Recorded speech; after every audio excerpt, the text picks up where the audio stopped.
Imagine being wrong by more than the number of atoms in the observable universe. This isn't just a small rounding error or a slight miscalculation in a lab. This is the vacuum catastrophe, arguably the most embarrassing theoretical prediction in the entire history of modern physics. When scientists attempted to calculate the intrinsic energy density of empty space using the most successful theory we have, quantum mechanics, they reached a conclusion so absurd it defied all logic. They found a value that was 10 to the power of 120 times larger than what we actually observe in the cosmos. To put that in perspective, that is a 1 followed by 120 zeros. If this mathematical prediction were actually true, the universe would have expanded so violently and so rapidly that no star, planet, or human being could ever have formed. It is a mystery that shakes the foundation of science. To understand where we went wrong, we first have to look at what empty space actually is. In our daily lives, we think of a vacuum as nothingness, a void where there is absolutely no matter, but in the realm of quantum field theory, space is never truly empty. Instead, it is a boiling, chaotic ocean of energy known as the quantum foam. According to the Heisenberg uncertainty principle, there is a fundamental limit to how much we can know about energy at any given moment. This allows virtual particles to pop into and out of existence almost instantaneously. These pairs of particles and antiparticles borrow energy from the vacuum, exist for a trillionth of a second, and then annihilate each other, returning the energy to the field. This constant activity means that even the most perfect vacuum contains a baseline amount of energy, often called the zero-point energy. It is not just a theoretical curiosity. We have actually measured the physical effects of this activity through phenomena like the Casimir effect, where two metal plates are pushed together by these invisible vacuum fluctuations. This confirms that the vacuum is alive with energy, but the sheer amount of that energy is where the trouble begins. We see it happening on a microscopic scale, but when we zoom out to the scale of the entire universe, the numbers stop making sense.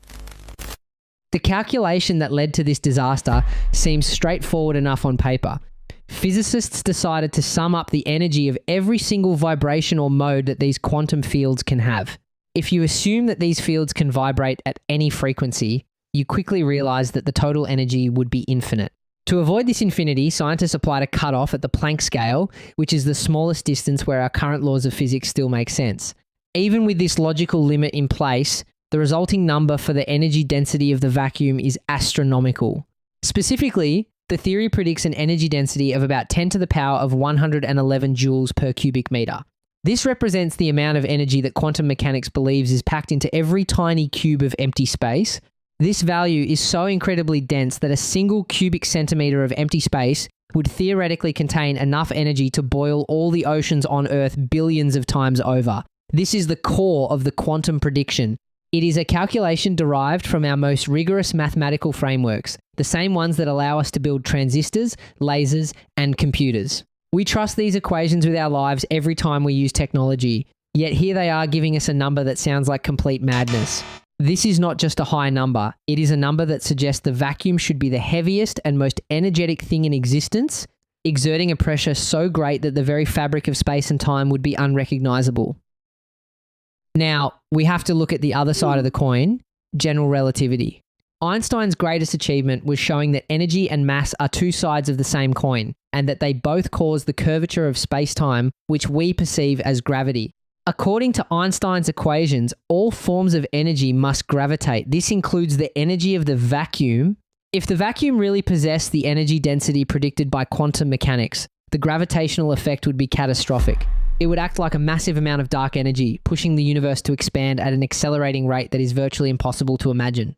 The cosmological constant, which Einstein originally introduced to keep the universe static, represents this energy density of space. When astronomers look at the distant reaches of the universe, they can actually measure the rate of expansion. From these observations, we can calculate what the real energy density of the vacuum must be. The measured value is roughly 10 to the power of -9 joules per cubic meter. When you compare this observed reality to the quantum prediction of 10 to the power of 111, you find a discrepancy of 120 orders of magnitude. This is the source of the embarrassment. Our theory and our reality are separated by a gap so large that it is effectively the biggest miss in the history of science. Let's try to visualize the scale of being wrong by 120 orders of magnitude. because the human brain is not naturally built to understand numbers this large.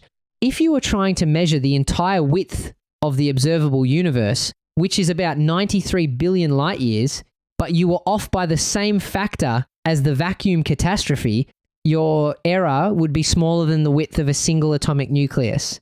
Or imagine you are trying to calculate the weight of a single paperclip, but your calculation is off by a factor of 10 to the 120. In that scenario, your math would tell you that the paperclip weighs more than every single galaxy in the entire known universe combined.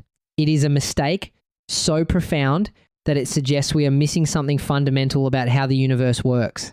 This conflict represents the ultimate wall in physics, the incompatibility between quantum mechanics, which governs the very small, and general relativity, which governs the very large.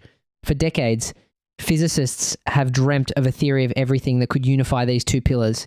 The vacuum catastrophe is the loudest signal we have that these two theories do not yet speak the same language. We are forced to ask, does the vacuum energy not actually gravitate? Does gravity somehow ignore the energy of the quantum foam? Or is there a mysterious mechanism that cancels out almost all of that energy, leaving only the tiny sliver that we observe? Some scientists suggest that perhaps we don't understand the nature of zero-point energy at all, or that the way we sum up these quantum modes is fundamentally flawed. Regardless of the reason, the existence of this error is a constant reminder of our ignorance. We have the most precise instruments in history and the most complex mathematics ever devised, yet we are standing before a gap that is essentially infinite. It is a humbling realization that our best descriptions of reality are, at their core, deeply and wildly inconsistent with each other. So, how do we fix it? Physicists have proposed several bold ideas to resolve the conflict.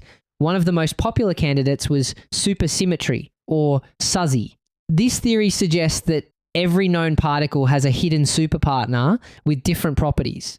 If supersymmetry were perfect, the positive energy of the particles and the negative energy of their superpartners would cancel each other out exactly, resulting in a vacuum energy of zero. However, we know the universe isn't perfectly symmetric, so some energy would remain, potentially matching the small amount of dark energy we observe. The problem is that the Large Hadron Collider has yet to find any evidence of these superparticles, leaving SUSY in a difficult position. Other theorists suggest that maybe the vacuum energy is cancelled out by a mechanism we haven't discovered yet, or that our understanding of gravity needs to be modified at very large scales.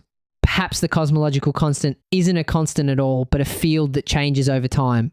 There is also the controversial idea of the multiverse, which suggests that there are countless universes, each with a different value for the vacuum energy. In this view, we just happen to live in one of the rare universes where the energy is low enough for life to exist. This is known as the anthropic principle. While some find it unsatisfying, it remains one of the few ways to explain why such a massive theoretical prediction doesn't match our calm, habitable reality. The vacuum catastrophe is often called a failure, but in the world of science, these are the moments that lead to the greatest breakthroughs. It is a giant keep-out sign that actually tells us exactly where we need to look for the next revolution in physics. By confronting this 10 to the 120th error, we are forced to rethink everything we know about the vacuum, gravity, and the very structure of the cosmos. Solving this puzzle wouldn't just fix a mistake, it would likely reveal the bridge between the quantum world and the cosmic world, finally giving us a unified theory of reality. We are currently living in an era where our maps are broken, and that is exactly when the most exciting discoveries happen. The embarrassment of the past is the roadmap for the future. As we continue to probe the depths of empty space, we may find that the answer to the biggest mistake in physics is the key to understanding everything. Until then, the vacuum remains a silent, energetic mystery, waiting for the next generation of thinkers to solve the catastrophe.